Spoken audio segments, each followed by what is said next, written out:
Bonjour et bienvenue dans le journal Anti-Guyane de ce vendredi 23 avril 2010. En Guyane, un rapport de la CGPME préconise de se passer de la SARA pour l'approvisionnement en carburant, un rapport que Marie-Luce Panchard dit prendre avec intérêt. En Martinique, victime d'un accident de la route mardi dernier, un homme a été retrouvé sur la route de Balata à Fort-de-France. La brigade criminelle de la sécurité départementale lance un appel à témoins. En Guadeloupe, Caribule, le premier festival caribéen de la bande dessinée et du manga, se tient jusqu'à samedi au Fort Fleur d'Épée du Gosier. Objectif, motiver les Guadeloupéens à produire de la BD et favoriser l'accès au concours. Le combat pour un carburant moins cher continue. Depuis 2007, la CGPME travaille pour un juste prix du carburant dans notre région. Plusieurs pistes ont été étudiées et la solution alternative retenue par la CGPME est celle d'un approvisionnement en carburant raffiné venant d'Europe. Joël Prévost-Madère nous explique. Nous arrivons à un produit qui coûterait de l'ordre de 20 à 25 centimes moins cher, ce qui n'est pas rien.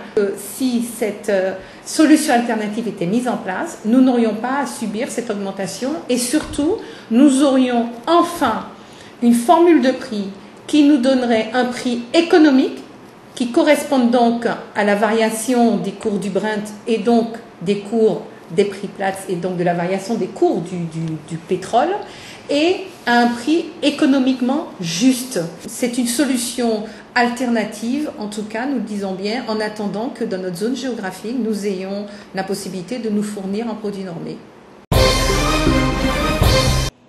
Après la découverte d'un homme inanimé sur la route de Balata à Fort-de-France, un appel à témoins a été lancé par la brigade criminelle de la sécurité départementale.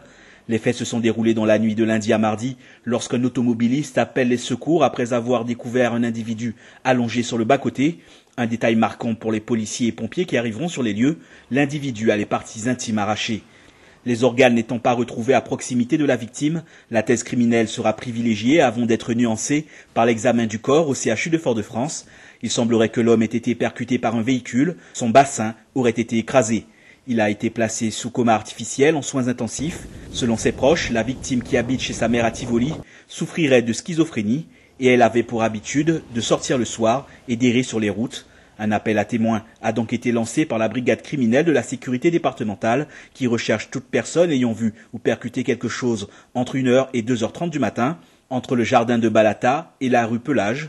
2 numéros sont à la disposition du public, le 0596 594 052 pour la ligne directe et le 0596 594 000 pour le standard du commissariat.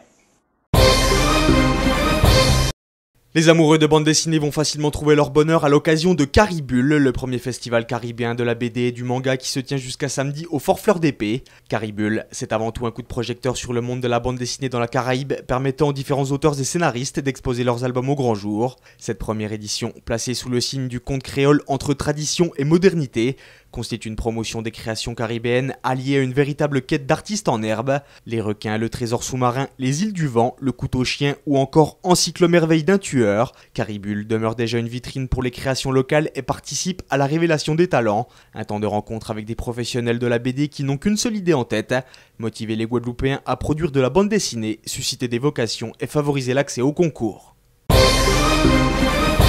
La Chambre de commerce et d'industrie de la Guyane prépare déjà ses valises pour la foire de Paris qui aura lieu du 29 avril au 9 mai. Le but est de donner à la Guyane une image attractive. La Guyane sera mise à l'honneur pour ses richesses, le bois, l'or, la nature, le rhum ou encore le spatial. Une dizaine d'exposants guyanais seront présents à la foire de Paris, ce qui représente pour la CCIG, la région Guyane, le CNES et l'Europe un budget d'environ 300 000 €.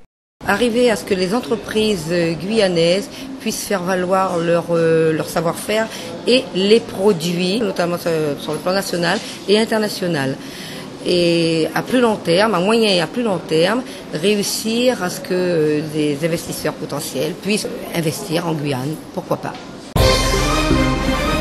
Une nouvelle fois, les usagers d'EDF ont été privés d'électricité, soit à cause de la négligence de certains ou de leur manque de maîtrise de la réglementation en vigueur. Toujours est-il qu'un câble électrique souterrain a été arraché par une entreprise de BTP qui effectuait des travaux de terrassement afin de réaliser des trottoirs. Les ouvriers auraient accroché un câble de réseau 20 000 volts, occasionnant la rupture de l'alimentation au courant électrique dans plus de 7 000 foyers de Sainte-Luce, Rivière-Pilote et Marin. À la direction d'électricité de France, un certain agacement est perceptible, tant les incidents de ce type se multiplient parce que les techniciens ne prêtent pas assez de précautions à leurs travaux ou alors négligent les normes en la matière. Pour tenter de réduire ces incidents, des actions de sensibilisation auprès des entreprises de BTP seront engagées prochainement afin que tous les acteurs disposent des informations nécessaires. En attendant, les usagers touchés par ces coupures devaient retrouver une situation normale ces dernières heures.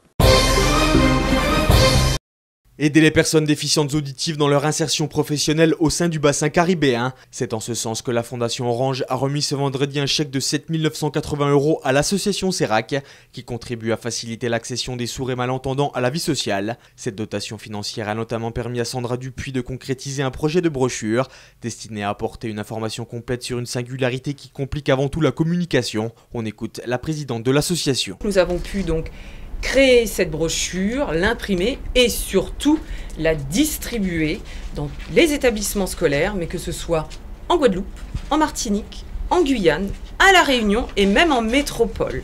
Donc c'est une brochure qui est destinée aussi bien dans le milieu scolaire, mais aussi dans le milieu paramédical, médical, dans les institutions.